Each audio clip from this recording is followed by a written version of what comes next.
దేశవ్యాప్తంగా ఇంధన ధరలు పెరుగుతున్న వేళ పర్యావరణ పరిరక్షణ, ఇంధన పొదుపుపై కేంద్ర ప్రభుత్వం పదే పదే అవగాహన కల్పిస్తున్న వేళ ఇప్పుడు ఆ సందేశాన్ని రాజకీయ నాయకులే ఆచరణలో చూపించే ప్రయత్నం చేస్తున్నారు.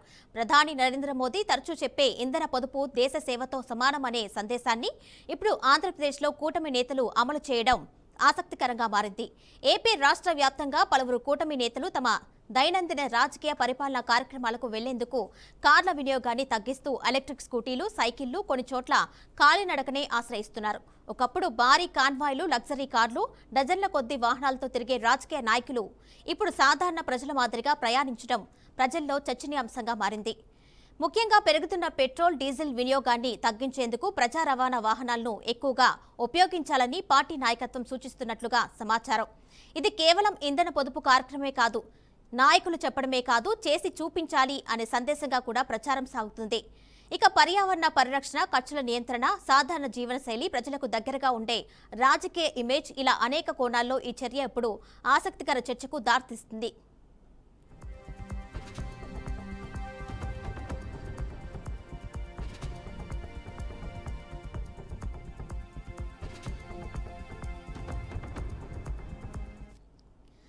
ఆంధ్రప్రదేశ్లో కూటమి ప్రభుత్వం ఏర్పడిన తర్వాత simple governance, simple life style అనే కాన్సెప్ట్ను ముందుకు తీసుకెళ్లే ప్రయత్నం జరుగుతుందనే అభిప్రాయం వ్యక్తమవుతుంది. ఇందులో భాగంగానే అనవసర ఖర్చులకు తగ్గించడం, ప్రభుత్వ వనరుల వినియోగాన్ని పరిమితం చేయడం, ఇంధన పొదుపుపై దృష్టి పెట్టడం వంటి అంశాలపై నేతలకు ప్రత్యేక సూచనలు వెళ్తున్నాయని రాజకీయ వర్గాల్లో చర్చ జరుగుతుంది. పలువురు ఎమ్మెల్యేలు, స్థానిక నాయకులు తమ నియోజకవర్గాల్లో చిన్న చిన్న కార్యక్రమాలకు ఎలక్ట్రిక్ స్కూటీలో వెళ్లడం, సైకిళ్లపై పర్యటనలు చేయడం, ప్రజల మధ్య కాలినడకన తిరగడం ఇప్పుడు సోషల్ మీడియాలో వైరల్ అవుతుంది. కొన్ని చోట్ల నేతలు ఆర్టీసీ బస్సుల్లో ప్రయాణించడం కూడా ప్రజల్లో చర్చకు దారితీస్తుంది.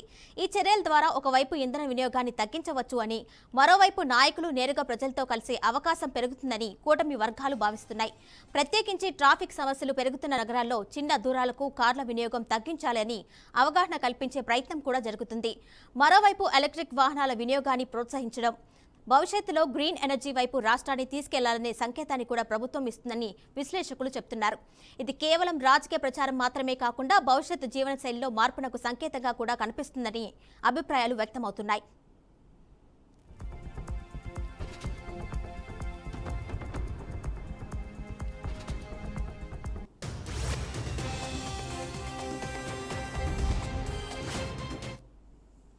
రాజకీయాల్లో సాధారణంగా నాయకుల జీవనశైలి అంటే భారీ భద్రత, పెద్ద కాన్వాయ్లు, విలాసవంతమైన వాహనాలు అనే అభిప్రాయం ఉంటుంది. అయితే ఇప్పుడు ఆంధ్రప్రదేశ్లో కనిపిస్తున్న ఈ కొత్త ధోరణి రాజకీయాల్లో సాదాసీదా జీవనశైలికి ప్రాధాన్యం పెరుగుతుందా అనే చర్చకు కారణమవుతుంది. ప్రధాని మోదీ గత కొన్నేళ్లుగా pro planet lifestyle, mission life, ఇంధన పొదుపు వంటి అంశాలపై ప్రత్యేక దృష్టి పెడుతున్నారు. ప్రజలకు సందేశం ఇవ్వాలి అంటే ముందుగా నాయకులే మారాలి, పర్యావరణ పరిరక్షణ గురించి మాట్లాడేవారు ముందుగా తమ జీవన శైలిలో మార్పు తీసుకురావాలి అని రాజకీయ నాయకత్వం భావిస్తున్నట్లుగా తెలుస్తుంది. అయితే దీనిపై భిన్నాభిప్రాయాలు కూడా వ్యక్తమవుతున్నాయి.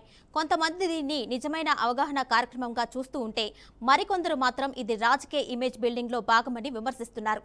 కానీ కారణం ఏదైనా నాయకులు సాధారణ ప్రజల మాదిరిగా ప్రయాణించడం మాత్రం ప్రజల్లో కొత్త చర్చకు దారితీస్తుంది.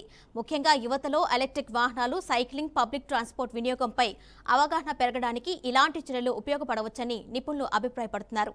దీంతో ఏపీలో ప్రారంభమైన ఈ పొదుపు రాజకీయాలు భవిష్యత్తులో ఇతర రాష్ట్రాలు కూడా మోడల్గా మారుతాయా అనే ఆసక్తికర చర్చ ఇప్పుడు మొదలైంది.